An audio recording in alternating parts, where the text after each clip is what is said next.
Take it. This is session number 4, interview number 1, engage with the boss. Okay.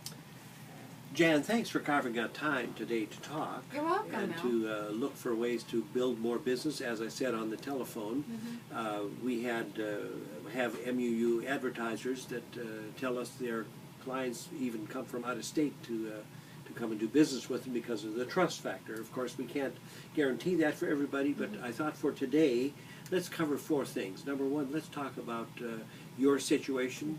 Number 2, let's talk a little bit about how WMUU has helped other entrepreneurs like yourself. Okay. Number 3, let's talk about the possibility of collaborating.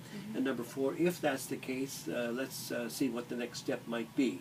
Is there anything else that you'd like to add to that? No, that sounds like a good plan. Okay, in that case, would you mind if I ask some questions?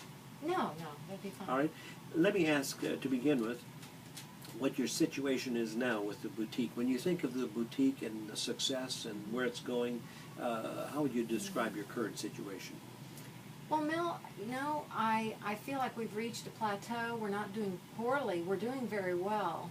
But I feel like we have reached a plateau. Okay. Okay. So what have you been pleased with thus far in terms of the Well, boutique? I've been pleased to have people come to my store and buy my clothing and enjoy it and come back. Okay. And I've had that going on for 10 years now. So what you would change would be to have more people come More in. people, of course, yes. Right. That makes sense. That makes sense. What do you see then as far as volume is concerned? Would you describe your business then at 25% capacity, 50% capacity, 75% capacity? What would you think? 75%. 75. So you'd like to expand another 25%. Yes.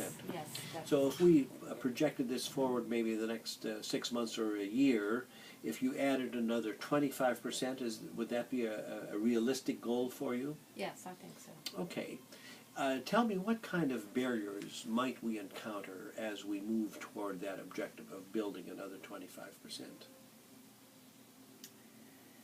What do you mean, barriers? What kind of obstacles or what kind of issues need to be considered in order to arrive at that objective?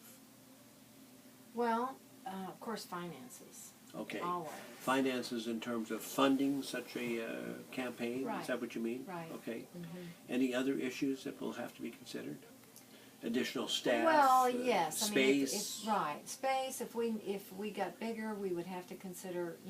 Maybe we'd even have to move. Okay. We might have to move. Parking, all of those things. Given all of that, you're on board with that? Absolutely, yeah. Okay. I want to increase 25%.